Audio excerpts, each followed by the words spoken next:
ஆன்மீக நண்பர்கள் அனைவருக்கும் என்னுடைய அன்பான வணக்கம். புத்தாண்டு ராசி பலன் 2025.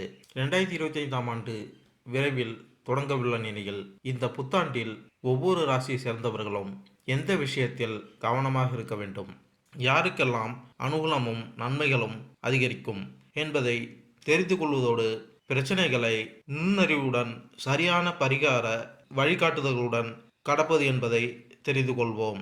2025 புத்தாண்டில் ஒவ்வொரு ராசி சேர்ந்தவர்களும் எந்தெந்த விஷயங்களில் எப்படி இருக்க வேண்டும், அதனை எப்படி கையாள வேண்டும் என பல்வேறு விதமான பலன்கள் குறித்து 12 ராசிகளுக்கும் இங்கு கொடுக்கப்பட்டுள்ளது.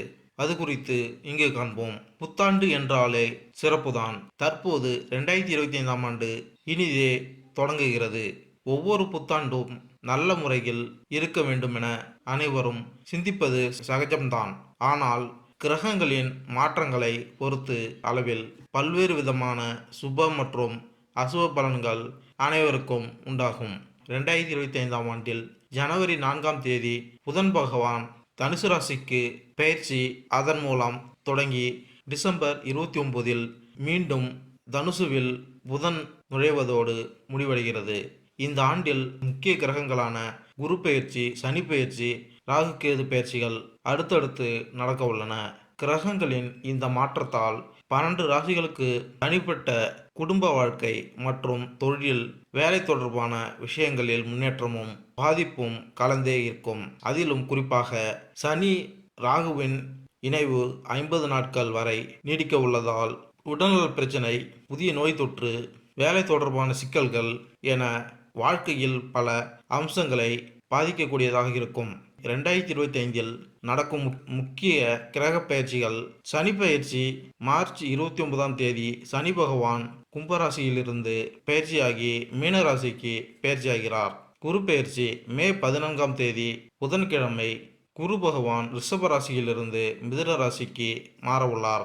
ராகு கேது பயிற்சி மே 18ஆம் தேதி ராகு கும்பராசிக்கும் கேது சிம்ம ராசிக்கும் பயிற்சியாக உள்ளார்.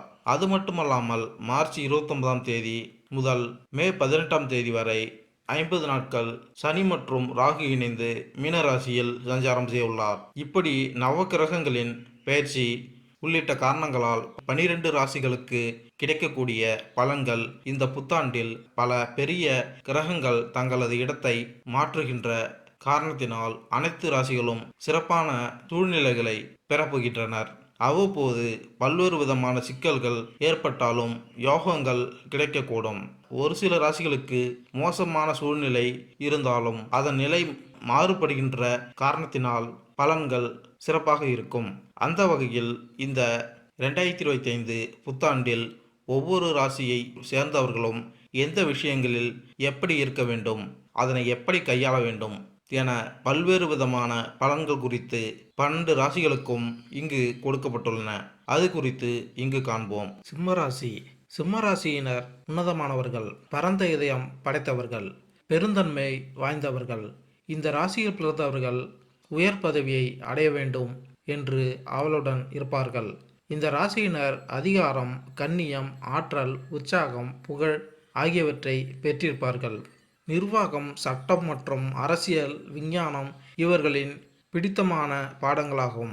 சிம்மராசிக்காரர்களுக்கு 2025ஆம் ஆண்டு உடல்நலம், கல்வி, தொழில், வேலை, நிதி, காதல், திருமணம், வீடு, நிலம், கட்டிடங்கள் என அனைத்தும் எப்படி அமையப் போகிறது, வாகனங்கள் போன்றவை இந்த 2025ஆம் ஆண்டின் கிரக பயிற்சியின் அடிப்படையில் சில தீர்வுகளையும் நாங்கள் உங்களுக்கு சொல்கிறோம். எனவே 2025ஆம் ஆண்டு சிம்மராசிக்காரர்கள் என்ன சொல்கிறது என்பதை தெரிந்து கொள்வோம். வாருங்கள்.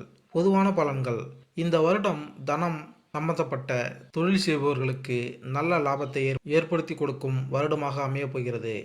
பொதுவாக உயர் அதிகாரிகளாக வேலை செய்து கொண்டிருப்பவர்களுக்கு இந்த வருடம் பணப்புழக்கம் நன்றாக இருக்கும். அரசாங்க உத்தியோகத்தில் மேலதிகாரிகளாக பதவியில் இருப்பவர்களுக்கு உயர் பதவி கிடைப்பதுடன் வருமானத்திலும் ஏற்றம் உண்டாகும். பின்னலாடை ஏற்றுமதி தொழில் செய்பவர்களுக்கு அதிக வாடிக்கையாளர்களை பெற்று தந்து தன லாபத்தையும் அதிகரித்து கொடுக்கும்.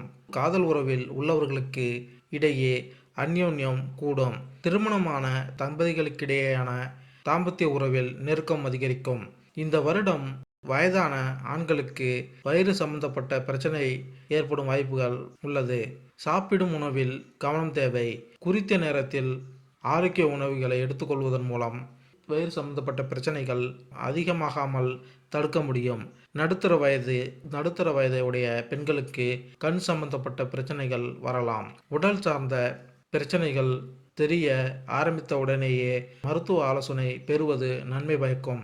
அரசாங்க துறையில் வேலையில் உள்ளவர்களுக்கு பணியிடத்தில் பதவி உயர்வு கிடைக்கும். காதல், திருமணம், குடும்பம்.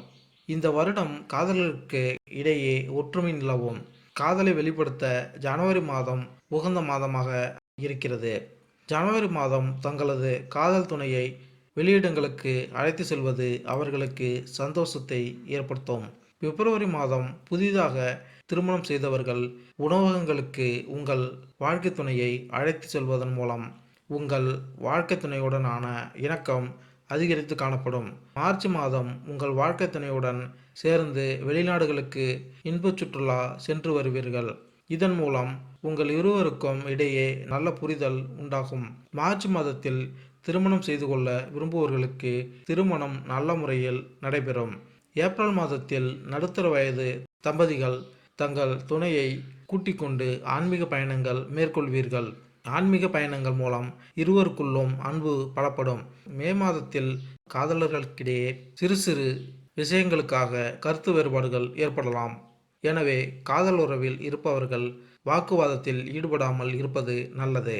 சிம்மராசிக்காரர்களுக்கு 2025ஆம் ஆண்டு பொதுவாக சராசரியாகவோ அல்லது காதல் உறவுகளுக்கு சராசரி விட சிறந்தவைகளாகவோ இருக்கும். உங்கள் 5ஆம் வீட்டிற்கு அதிபதியான குரு ஆண்டின் தொடக்கத்தில் இருந்து மே மாதத்தின் நடுப்பகுதி வரை கர்ம வீட்டில் இருப்பார். அத்தகைய சூழ்நிலையில் மற்றவர்கள் சராசரி முடிவுகளை பெறலாம். ஆனால் சக ஊழியர்களுடன் காதல் விவகாரம் கொண்டவர்கள் நல்ல முடிவுகளை பெறலாம். அதே சமயம் மே மாதத்தின் நடுப்பகுதிக்கு பிறகு குரு லாப வீட்டை அடைந்து காதல் உறவுகளில் நல்ல இணக்கத்தை தருவார். சிம்மராசிக்காரர்களுக்கு ஆண்டு பொதுவாக சராசரியாகவோ அல்லது காதல் உறவுகளுக்கு சராசரியை விட சிறந்ததாகவோ இருக்கும். உங்கள் 5ஆம் வீட்டிற்கு அதிபதியான குரு ஆண்டின் தொடக்கத்திலிருந்து மே மாதத்தின் நடுப்பகுதி வரை கர்ம வீட்டில் இருப்பார். இந்த சூழ்நிலையில் மற்றவர்கள் சராசரி முடிவுகளை பெறலாம். அதே சமயம் மே மாதத்தின் நடுப்பகுதிக்கு பிறகு லாப வீட்டை அடைந்து காதல் உறவுகளில் நல்ல இணக்கத்தை தருவார். சிம்மராசிக்காரர்கள் திருமண வயதை அடைந்தவர்கள் அல்லது திருமண முயற்சியில் இருப்பவர்களுக்கு சிம்மராசி 2025ஆம் ஆண்டு நல்ல வெற்றியை தரலாம். மே மாதத்தின் நடுப்பகுதிக்கு பிறகு திருமணம் செய்வதற்கு மிகவும் உதவியாக இருக்கும். நிச்சயதார்த்தம் மற்றும் திருமணம் ஆகிய இரண்டிலும் இந்த ஆண்டு சிறப்பாக இருக்கும். காதல் திருமணம் செய்ய விரும்புபவர்களுக்கும் இந்த வருடம் நல்ல பலன்களை அளிக்கும். மே மாதம் முதல் ராகு கேது தாக்கம் 7வது வீட்டில் இருப்பதால் கலப்பு திருமணம் செய்ய விரும்புபவர்களுக்கும் இது உதவும். ஆண்டின் தொடக்கத்தில் இருந்து மார்ச் மாதம் வரை சனி 7ஆம் வீட்டில் பெயர்ச்சிக்கிறார். மே மாதம் முதல் ராகு கேதுவின் தாக்கம் 7ஆம் வீட்டில் தொடங்கும். எனவே திருமண வாழ்வில் அவ்வப்போது சில பிரச்சனைகள் வரலாம். இருப்பினும் இவை அனைத்திலும் சகஜமான விஷயம் என்னவென்றால் மே மாதத்தின் நடுப்பகுதியில் இருந்து குரு 9ஆம் வீட்டில் இருந்து 7ஆம் வீட்டை பார்த்து பிரச்சனைகளை தீர்க்க முயற்சிப்பார். சிம்மராசிக்காரர்களுக்கு 2025ஆம் ஆண்டு குடும்ப விஷயங்களில் கலவையான பலன்களை தரலாம். சிம்மராசிக்காரர்களுக்கு 2025ஆம் ஆண்டு குடும்ப விஷயங்களிலும் கலவையான பலன்களை தரலாம். ஆண்டின் தொடக்கம் முதல் மே மாதம் வரை ராகு கேதுவின் தாக்கம் 2ஆம் வீட்டில் இருப்பதால் குடும்ப உறவுகளில் அவ்வப்போது சில பிரச்சனைகள் வரலாம். அதாவது குடும்ப உறுப்பினர்களிடையே கருத்து வேறுபாடு மற்றும் தவறான புரிதல்கள் இருக்கலாம் அல்லது வேறு ஏதேனும் பிரச்சனைகள் இருக்கலாம். ஆனால் இந்த பிரச்சனை விரைவில் தீர்க்கப்படும். மார்ச் மாதம் முதல் சனியின் தாக்கம் 2ஆம் வீட்டில் இருக்கும். இது சற்று பலவீனமான நிலையாகவும் கருதப்படும். எனவே குடும்ப உறவுகளின் விஷயங்களில் எவ்விதமான கவனக்குறைவும் இந்த ஆண்டு பொருத்தமானதாக இருக்காது. இந்த ஆண்டு இந்த விஷயத்தில் பெரிய பிரச்சனை எதுவும் ஏற்பட வாய்ப்பில்லை. 4ஆம் வீட்டின் அதிபதியான செவ்வாய் சராசரி நிலை ஆதரவை, அதாவது சில நேரங்களில் நல்ல பலனையும் சில நேரங்களில் பலவீனமான பலனையும் தருகிறார். அத்தகைய சூழ்நிலையில் உங்கள் செல்வங்களுக்கு ஏற்ப குடும்ப வாழ்க்கை அதன் முடிவுகளை தரும். வேலை மற்றும் தொழில். இந்த வருடம் சுயமாக தொழில் செய்பவர்களுக்கு ஏற்றம் நிறைந்த மாதமாக இருக்கும். தனியார் துறையில் உத்தியோகத்தில் உள்ளவர்களுக்கு உத்தியோக உயர்வு ஏற்படும். ஜனவரி மாதம் பொதுப்பணித்துறையை சார்ந்தவர்களுக்கு பணிச்சுமை காரணமாக தூக்கமின்மை பிரச்சனைகள் ஏற்படலாம். தூக்கமின்மை பிரச்சனைக்கு தியானம் செய்து கொள்வது நல்லது. பிப்ரவரி மாதம் பங்கு வர்த்தக துறையை சேர்ந்தவர்களுக்கு தொழிலில் நல்ல முன்னேற்றம் ஏற்பட்டு தனநிலையிலும் ஏற்றம் உண்டாகும். மின் பொறியாளராக தொழில் செய்து கொண்டிருப்பவர்களுக்கு மார்ச் மாதம் தனநிலையில் நல்ல முன்னேற்றம் ஏற்பட்டு தன லாபம் அதிகரிக்கும். ஏப்ரல் மாதம் ஏற்றுமதி இறக்குமதி தொழில் செய்பவர்களுக்கு புதிய ஒப்பந்தங்கள் கையெழுத்தாகும். தன வருவாய் அதிகரிக்கும். ஆயத்த ஆடை ஏற்றுமதி தொழில் புரிபவர்கள் மே மாதம் அதிக வருமானத்தை எதிர்பார்க்கலாம். உணவு சம்பந்தப்பட்ட தொழில் செய்பவர்கள் ஜூன் மாதம் புதிய தொழில் முதலீடுகளை தவிர்த்தல் நன்மை பயக்கும். ஜூலை மாதம் மளிகை கடை வியாபாரத்தில் போட்டி அதிகரித்து காணப்படும். பழம் மற்றும் காய்கறி வியாபாரத்தில் அதிகமான லாபத்தை எதிர்பார்க்கலாம். தகவல் தொடர்பு துறையில் கூட்டு தொழிலில் இருப்பவர்கள் ஆகஸ்ட் மாதம் அதிக லாபத்தை எதிர்பார்க்கலாம். செப்டம்பர் மாதம் தங்க நகை சம்பந்தப்பட்ட தொழில் செய்பவர்களுக்கு லாபம் அதிகரித்து காணப்படும். நவம்பர் மாதம் கைவினைப் பொருட்களை வியாபாரமாக செய்பவர்கள் அதிக லாபம் ஈட்ட முடியும். டிசம்பர் மாதம் கணக்கு தணிக்கையாளர்களாக தொழில் செய்பவர்களுக்கு அதிக வாடிக்கையாளர் கிடைப்பதன் மூலம் நல்ல லாபம் சம்பாதிக்க முடியும். சிம்ம ராசிக்காரர்களுக்கு 2025ஆம் ஆண்டு வணிக கண்ணோட்டத்தில் கலவையான முடிவுகளை தரலாம். ஆண்டின் தொடக்கத்தில் இருந்து மார்ச் மாதம் வரை 7ஆம் அதிபதியான சனி 7ஆம் வீட்டில் இருப்பார். அத்தகைய சூழ்நிலையில் சிரமங்களை சந்தித்த பிறகும் உங்கள் வியாபாரத்தில் ஒப்பீட்டளவில் சிறப்பாக செயல்பட முடியும். மார்ச் மாதத்திற்கு பிறகு சனி 8ஆம் வீட்டிற்கு மாறுவார். 8ஆம் வீட்டில் சனி பெயர்ச்சிப்பது நல்லதல்ல. எனவே வணிகம் அல்லது எந்த வகையான முதலீட்டிலும் ரிஸ்க் எடுப்பது சரியாக இருக்காது. மே மாதம் முதல் ராகுவின் பெயர்ச்சி 7வது வீட்டையும் பாதிக்க தொடங்கும். வியாபார முடிவுகள் அதிக விவேகம் தேவைப்படும் என்பதற்கான அறிகுறிகள் உள்ளன. அதாவது இந்த ஆண்டு வணிகத்தில் புதிய மற்றும் விலை உயர்ந்த சோதனைகள் எதையும் செய்வது பொருத்தமானதாக இருக்காது. என்ன நடந்தாலும் அதை கவனமாக பராமரிக்க வேண்டிய அவசியம் ஏற்படும். யாரையும் கண்மூடித்தனமாக நம்புவது சரியாக இருக்காது. 2025ஆம் ஆண்டு சிம்மராசிக்காரர்களுக்கு வேலை செய்பவர்களுக்கும் கலவையான பலன்களை தரலாம். 6ஆம் வீட்டில் அதிபதி ஆண்டின் தொடக்கத்தில் இருந்து மார்ச் வரை சொந்த ராசியில் இருப்பார். எனவே சிறிய சிரமங்கள் இருந்தாலும் உங்கள் இலக்கை நீங்கள் தொடர்ந்து அடைவீர்கள். இந்த காலகட்டத்தில் பதவி உயர்வு போன்ற வாய்ப்புகள் இருக்கும். ஆனால் மார்ச் மாதத்திற்கு பிறகு சிரமங்கள் சற்று அதிகரிக்கலாம். ஆனால் குருவின் பெயர்ச்சி உங்களுக்கு உதவும். ஆண்டின் தொடக்கத்திலிருந்து மே மாதம் நடுப்பகுதி வரை குரு 9ஆம் பார்வையிலிருந்து 6ஆம் வீட்டையும் 5ஆம் பார்வையில் இருந்து 2ஆம் வீட்டையும் தாக்கி உங்கள் வேலையை சிறந்த நிலையில் வைத்திருக்க முயற்சிப்பார். மே மாதத்தின் நடுப்பகுதிக்கு பிறகு குரு லாப வீட்டை அடைவார் மற்றும் பல்வேறு விஷயங்களில் உங்களுக்கு ஆதரவளிக்க விரும்புகிறார். சிம்மராசி பலன் 2025ஆம் ஆண்டு உங்கள் வேலைகள் சற்று கடினமாக இருக்கலாம். ஆனால் முடிவுகள் பொதுவாக உங்களுக்கு சாதகமாக இருக்கும். ஆண்டின் தொடக்கத்தில் மே மாத நடுப்பகுதி வரை குரு 9ஆம் வீட்டிலிருந்து 6ஆம் வீட்டையும் 5ஆம் வீட்டிலிருந்து 2ஆம் வீட்டையும் தாக்கி உங்கள் வேலையை சிறந்த நிலையில் வைத்திருக்க முயற்சிப்பார். மே மாதத்தின் நடுப்பகுதிக்கு பிறகு குரு லாப வீட்டை அடைவார் மற்றும் பல்வேறு விஷயங்களில் உங்களுக்கு ஆதரவளிக்க விரும்புகிறார். இந்த வழியில் 2025ஆம் ஆண்டு உங்கள் வேலைக்கு சற்று கடினமாக இருக்கலாம். ஆனால் முடிவுகள் பொதுவாக உங்களுக்கு சாதகமாக இருக்கும். நிதிநிலை. சிம்மராசிக்காரர்களுக்கு இந்த ஆண்டு உங்களுக்கு நிதி விஷயங்களில் கலவையான பலன்கள் தரக்கூடும். வருமானத்தின் பார்வையில் ஆண்டு பொதுவாக நன்றாக இருக்கலாம்.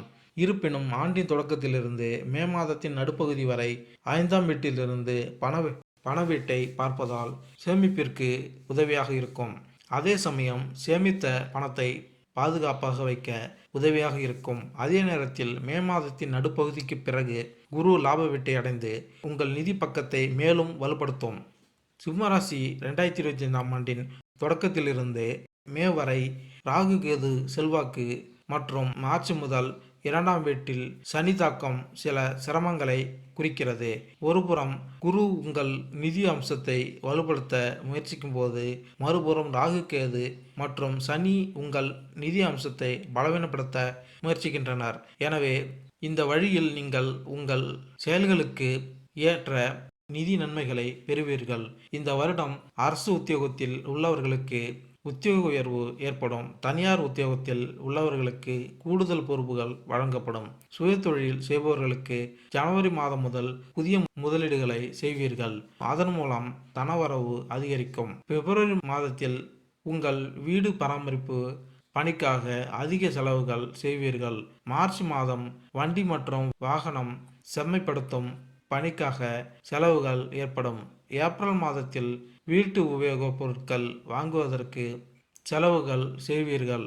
மே மாதம் இன்பச் சுற்றுலா செல்வதற்கு அதிக செலவுகள் செய்வீர்கள். ஜூன் மாதம் நீண்ட தூர பயணம் செய்வதற்காக செலவுகள் செய்வீர்கள். ஜூலை மாதம் கடன் வாங்கும் விஷயத்தில் கவனமாக இருக்கவும். திருப்பி செலுத்தும் பலம் தெரிந்து கடன் வாங்குவது நன்று. ஏனென்றால் எதிர்காலத்தில் கடன் சுமை அதிகமாகி வாங்கிய கடனை திரும்ப செலுத்த முடியாமல் போகலாம்.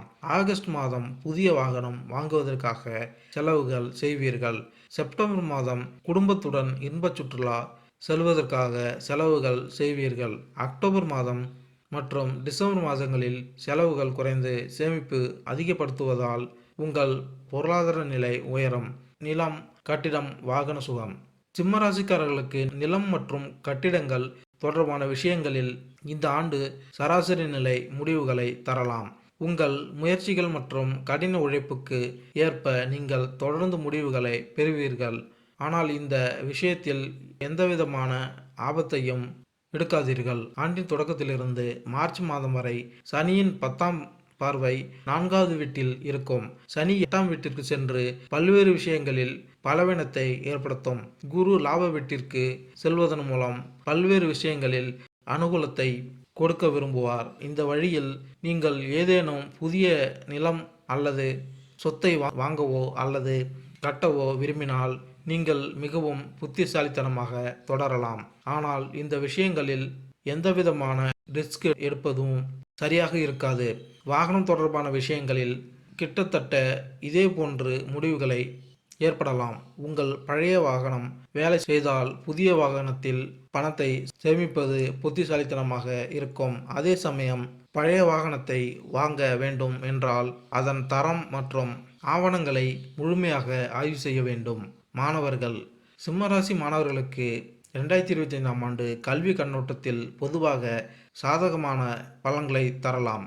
உங்கள் ஆரோக்கியம் பொதுவாக நன்றாக இருந்தால் கல்வி தொடர்பான வீடுகள் மற்றும் கிரகங்கள் இந்த ஆண்டு உங்களுக்கு நல்ல பலனை தருவதன் மூலம் உங்கள் கல்வி நிலையை வலுப்படுத்த முடியும். ஆண்டின் தொடக்கத்திலிருந்து மே மாதத்தின் நடுப்பகுதி வரை குரு 7ஆம் பார்வையில் இருந்து 4வது வீட்டை பார்ப்பார். கல்வி, குறிப்பாக உயர்கல்வி விஷயங்களில் யார் உங்களுக்கு நல்ல உதவியாக இருக்க விரும்புகிறார்? குரு 9ஆம் வீட்டிலிருந்து 6ஆம் வீட்டை பார்ப்பார். இது உங்களுக்கு போட்டித் தேர்வுகளில் நல்ல முடிவுகளை தரும். குருவின் இந்த நிலை தொழில்முறை கல்வியை தொடரும் மாணவர்களுக்கும் சாதகமாக கருதப்படும். அதே நேரத்தில் மே மாதத்தின் நடுப்பகுதிக்கு பிறகு கிட்டத்தட்ட அனைத்து மாணவர்களுக்கும் குருவின் போதிய ஆசீர்வாதம் கிடைக்கும். உங்கள் கல்வியில் நீங்கள் சிறப்பாக செயல்பட முடியும். புதனின் பெயர்ச்சி பெரும்பாலான நேரங்களில் உங்களுக்கு சாதகமான பலன்களை தருவதன் மூலம் உங்கள் கல்வி நிலையை மேம்படுத்தும்.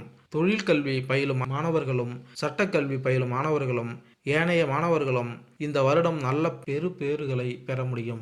அதாவது 2025ஆம் ஆண்டு பெரும்பகுதி உங்கள் கல்விக்கு சாதகமான முடிவுகளை தருவதாக தெரிகிறது. மழலையர் பள்ளியில் படிக்கும் மழலை செல்வங்களின் உள்வாங்கும் திறன் அதிகரித்து காணப்படும். ஆரம்ப கல்வி படிக்கும் மாணவர்கள் நன்றாக படிப்பார்கள். நடுநிலை பள்ளிகளில் படிக்கும் மாணவர்களின் கிரகிக்கும் திறன் அதிகரித்து காணப்படும். அதனால் அவர்கள் தேர்வுகளில் முதல் மதிப்பெண் வாங்குவதற்கும் வாய்ப்புகள் உண்டு. மேல்நிலை கல்வி படிக்கும் மாணவர்கள் விளையாட்டு போட்டிகளில் பங்கு பெற்று வெற்றி பெறுவார்கள். உயர்கல்வி படிக்கும் மாணவர்களின் கிரகிக்கும் திறன் மேலோங்கி காணப்படுவதால் அவர்கள் நல்ல மதிப்பெண் பெற்று படிப்பில் தேர்ச்சி பெறுவார்கள். அறிவியல் சார்ந்த படிப்பில் முதுகலை படிப்பை முடித்த மாணவர்களுக்கு வெளிநாட்டில் வேலை கிடைக்கும்.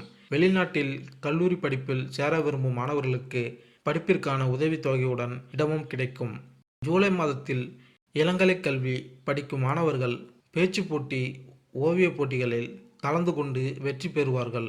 ஆராய்ச்சி கல்வி படிக்கும் மாணவர்களுக்கு படிப்பை முடித்தவுடன் பேராசிரியராக உத்தியோகம் கிடைக்கும். ஆரோக்கியம். சிம்மராசிக்காரர்களுக்கு 2025ஆம் ஆண்டு ஆரோக்கிய பார்வையில் சற்று பலவீனமாக இருக்கலாம். எனவே இந்த ஆண்டு உங்கள் ஆரோக்கியத்தில் அலட்சியமாக இருக்க வேண்டாம். ஆண்டின் தொடக்கத்திலிருந்து மார்ச் மாதம் வரை சனி உங்கள் முதல் வீட்டை 7ஆம் வீட்டில் இருந்து பார்க்கிறார். அதே நேரத்தில் உடலில் சோம்பேறித்தனத்தை ஏற்படுத்தக்கூடியது. சில நேரங்களில் உடல் வலி அல்லது மூட்டு வலி கூட ஏற்படலாம். மார்ச் மாதம் முதல் சனியின் தாக்கம் முதல் வீட்டிலிருந்து விலகி இருந்தாலும் சனி உங்கள் 8ஆம் வீட்டிற்கு மாறுகிறார். 8ஆம் வீட்டில் சனி பயிற்சிப்பது நல்லதல்ல. இது ஆரோக்கியத்தில் எதிர்மறை விளைவை கொண்டிருப்பதாகவும் கருதப்படுகிறது. இருப்பினும் இவை அனைத்திலும் சாதகமான விஷயம் என்னவென்றால், மே மாதத்தின் நடுப்பகுதியிலிருந்து குருவின் தாக்கம் உங்கள் லாப வீடு மற்றும் 5ஆம் வீட்டில் இருக்கும். இந்த நேரத்தில் வயிறு போன்ற பிரச்சனைகளை கட்டுப்படுத்த உதவும். இந்த ஆண்டு உங்கள் உடல்நிலை சற்று பலவீனமாக இருக்கலாம். ஆனால் குருவின் அனுகூலமானது உங்கள் மீட்பு விகிதத்தை மேம்படுத்தும். இந்த வருடம் பொதுவாக உடல் ஆரோக்கியம் நன்றாக இருந்தாலும் சிறு சிறு பிரச்சனைகள் வந்து போகும். ஜனவரி மாதத்தில் சளி, இருமல் மற்றும் காய்ச்சல் போன்ற நோய்கள் வருவதற்கு வாய்ப்புகள் உண்டு. தண்ணீர் அதிகம் எடுத்துக்கொள்வது நல்லது. பிப்ரவரி மாதத்தில் உங்களுக்கு சுவாச சம்பந்தப்பட்ட பிரச்சனைகள் ஏற்படலாம். மருத்துவர்களிடம் காண்பித்து உரிய மருந்துகளை எடுத்துக்கொள்வதன் மூலம் நுரையீரல் சம்பந்தப்பட்ட நோய்களில் இருந்து குணமடையலாம். மார்ச் மாதத்தில் வயதில் மூத்த ஆண்களுக்கு ஒற்றை தலைவலி போன்ற உடல் உபாதைகள் சந்திக்க நேரும் என்பதால் சரியான நேரத்தில் மருத்துவ சிகிச்சைகளை மேற்கொண்டு உடல்நல குறைபாட்டில் இருந்து விடுபடலாம். ஏப்ரல் மாதத்தில் பெண்களுக்கு வயிறு சம்பந்தப்பட்ட பிரச்சனைகள் தலை தூக்கும் என்பதால் மருத்துவ பரிசோதனை மேற்கொள்ள வேண்டியிருக்கும். ஏப்ரல் மாதத்தில் ஆரோக்கிய உணவு மற்றும் பழங்கள் உட்கொள்வதன் மூலம் உங்கள் ஆரோக்கியத்தை நீங்கள் நன்றாக வைத்துக்கொள்ள முடியும். மே மாதம் மற்றும் ஜூன் மாதங்களில் நடுத்தர வயதை உடைய பெண்களுக்கு பார்வை குறைபாடு ஏற்படலாம். கண் மருத்துவரிடம் சென்று சரியான சிகிச்சை எடுத்துக்கொள்வதன் மூலம் குறைபாட்டிலிருந்து விடுபடலாம். வயதான ஆண்களுக்கு மூட்டு வலி மற்றும் கால்வலி போன்ற அசௌகரிய குறைபாடுகள் ஏற்படலாம். எலும்பியல் நிபுணரிடம் சென்று சிகிச்சை எடுத்துக்கொள்வதன் மூலம் கால் மூட்டு சம்பந்தப்பட்ட பிரச்சனைகள் தீரும். பரிகாரங்கள். ஞாயிற்றுக்கிழமை சிவன் பூஜை செய்வது தொழிலில் முன்னேற்றத்தை கொடுக்கும். ஆதித்ய ஹிருதயத்தை ஞாயிற்றுக்கிழமை பாராயணம் செய்து வர அனைத்திலும் வெற்றியை ஏற்படுத்தி கொடுக்கும்.